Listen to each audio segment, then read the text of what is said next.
اللہ اللہ اللہ اللہ۔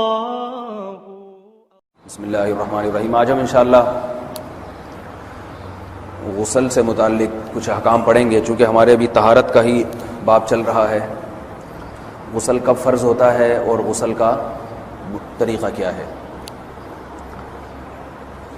رسول اللہ صلی اللہ علیہ وسلم نے فرمایا ان اللہ لا یستحیی من الحق، اللہ تعالیٰ حق بات کو بیان کرنے سے حیا نہیں کرتے۔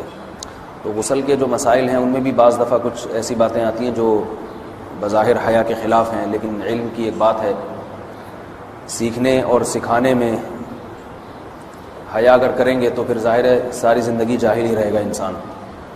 اور غسل کے مسائل سیکھنا اس لیے ضروری ہے کہ غسل جب فرض ہوتا ہے تو جب تک مکمل غسل نہ ہو آپ کی نماز ادا نہیں ہوتی۔ رسول اللہ صلی اللہ علیہ وسلم نے فرمایا الماء من الماء، حدیث ہے کہ غسل فرض ہوتا ہے خواہش نفس کے ساتھ جسم سے منی خارج ہونے سے۔ مرد پہ غسل کب فرض ہوگا؟ جب اس کے جسم سے شہوت کے ساتھ منی خارج ہو۔ منی بالکل سفید رنگ کی چیز ہے، ایک ہوتی ہے مزی۔ شہوت پیدا ہونے سے اگر کسی کے مرد یا عورت کے صرف رطوبت خارج ہونا شروع ہو گئی، اس سے غسل فرض نہیں ہوتا۔ جب تک مکمل شہوت پوری نہیں ہو جاتی اور مادہ منویہ خارج نہیں ہو جاتا، چاہے احتلام کی صورت میں ہو یا کسی بھی طرح سے ہو۔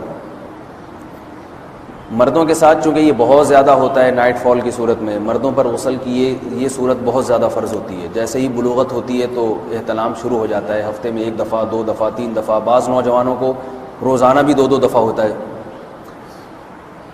جبکہ خواتین میں یہ والے غسل کی صورت بہت ہی کم ہوتی ہے کہ ان کو نائٹ فال ہو یا اس طرح سے غسل فرض ہو۔ ہزاروں میں کسی ایک عورت کے ساتھ ایسا ہوتا ہے۔ ایک صورت تو یہ ہے غسل فرض ہونے کی۔ دوسری صورت کیا ہے کہ جب انسان اپنی زوجہ کے ساتھ ملاپ کرے اور انٹرکورس ہو جائے، چاہے اس صورت میں ڈسچارج دونوں میں سے کوئی ہو یا نہ ہو، لیکن دونوں پہ غسل فرض ہو جائے گا، مرد پہ بھی اور عورت پہ بھی۔ یہ تو مردوں کے غسل کے فرض ہونے کا۔ مردوں کے غسل میں ایک چیز یہ بھی ہے کہ اگر آپ نے رات کو نیند کی اور صبح آپ اٹھے اور آپ نے کپڑوں پہ نشان دیکھا، اب آپ کو یہ پتہ نہیں چل رہا کہ یہ منی کا نشان ہے یا مزی کا ہے، تو بھی آپ پر غسل کرنا فرض ہے۔ یہی سمجھا جائے گا کہ یہ آپ خواب میں ڈسچارج ہوئے ہیں۔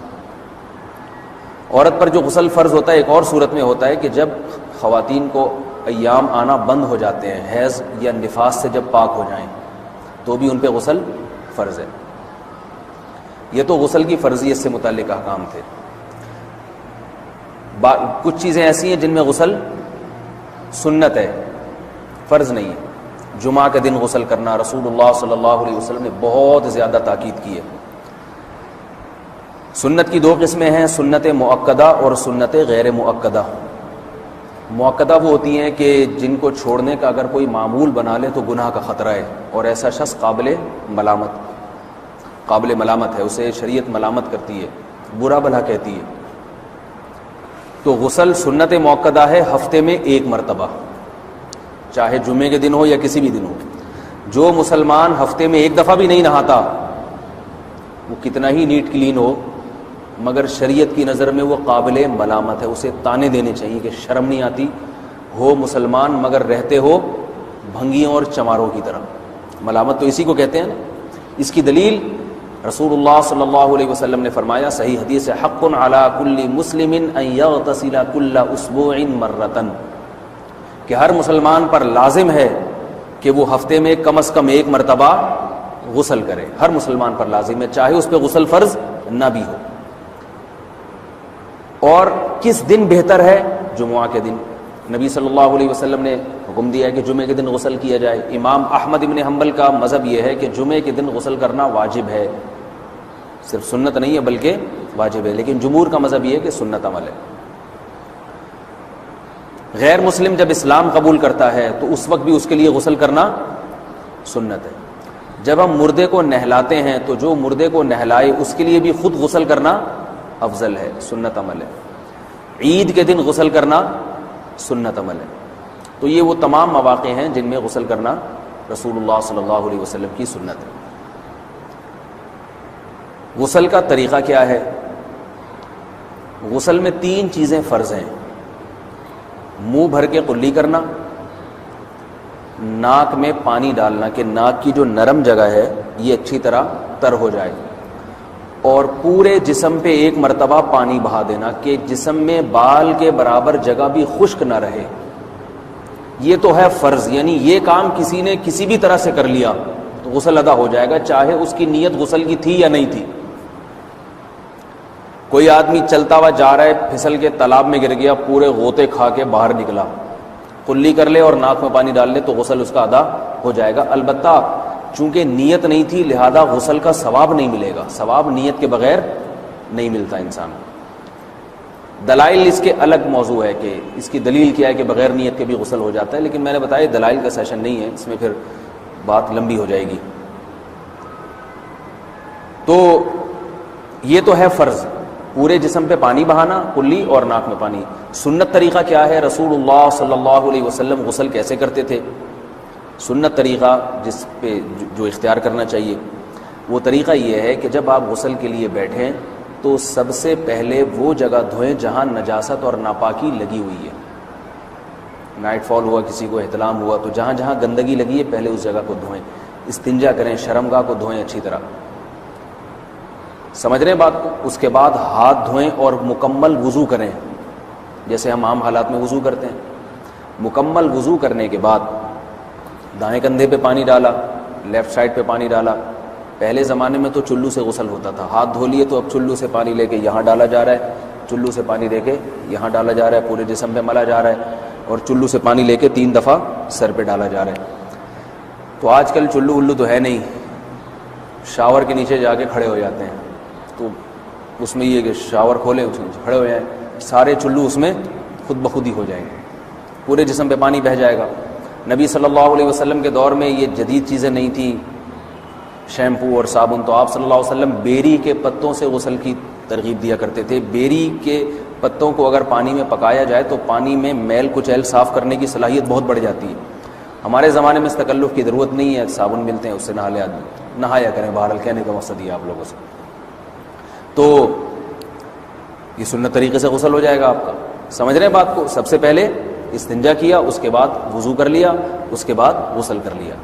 اگر کسی نے غسل میں وضو نہیں کیا اور ویسے ہی پورے جسم پہ پانی بہا دیا تو بھی اس کا وضو خود بخود ہو جائے گا، اس غسل سے وہ نماز پڑھ سکتا ہے،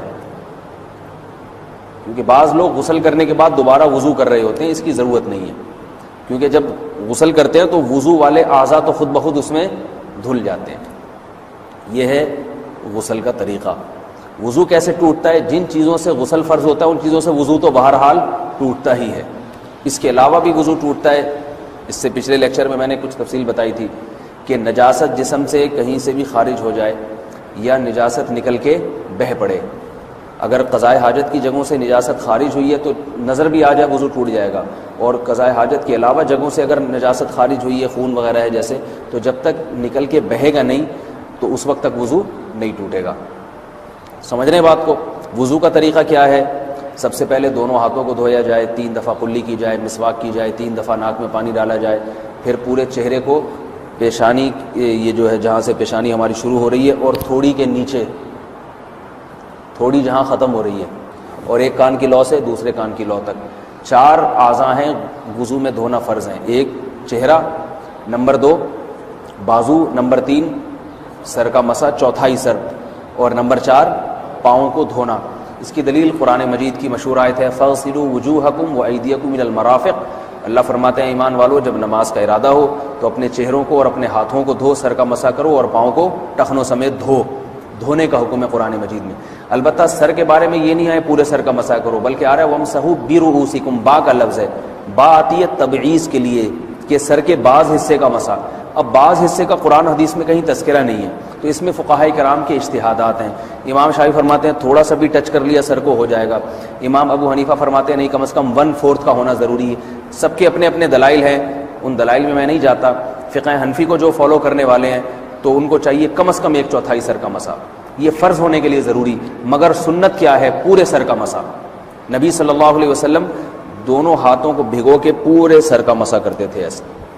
سمجھ رہے ہیں بات کو؟ اور مسح کے جو یہ ٹیکنیکل طریقے ہیں کہ آپ یوں پہلے انگلی بنائیں پھر یوں لے کر جائیں پھر یوں گھما کے لائیں پھر یوں، یہ ٹیکنیکل طریقے حدیث سے ثابت نہیں. مسح کا طریقہ کیا ہے؟ بھیگا ہوا ہاتھ لے کے ایسے پورے سر کو ہو گیا. پھر حدیث میں یہ بھی ہے کہ یوں لے جاؤ اور یہ بھی ہے کہ دو واپس بھی لے کر آؤ، دونوں طرح سے ثابت. تو ایسے بھی کر سکتے ہیں کہ یوں لے جائیں اور ایسے بھی کر سکتے ہیں لے کے جائیں اور پھر واپس بھی لے آئیں، دونوں طریقے جائز ہیں. لیکن کم از کم سنت اتنی ہے کہ پورے سر کا مسح ہونا چاہیے. بعض لوگوں کو شو مارنے کا شوق ہوتا ہے، اگر وہ واپس لائیں تو بال ان کے خراب ہو جاتے ہیں، کہتے ہیں یار یہ پھر مسئلہ خراب ہو جائے گا. تو پھر ایسے لوگ صرف یوں ہی لے جائیں کافی ہے. افضل تو یہ کہ یوں بھی لے یوں بھی لے جائیں، دونوں طرح سے صحیح ہے. بہرحال دونوں حدیث سے ثابت ہیں. سمجھ رہے ہیں بات کو؟ اور یہاں ایک اہم مسئلہ بتا دوں، قرآن مجید نے پاؤں کو دھونے کا حکم دیا ہے، پاؤں پہ مسح کرنے کا حکم نہیں دیا. اور حدیث میں خفین پر مسح کرنے کا حکم ہے. تو قرآن اور حدیث کو فقہاء نے جمع کیا ہے. لہذا وہ موزے جن میں آسانی سے پاؤں دھوئے جا سکتے ہیں ان میں چاروں ائمہ کے نزدیک پاؤں پہ مسح کرنا جائز نہیں.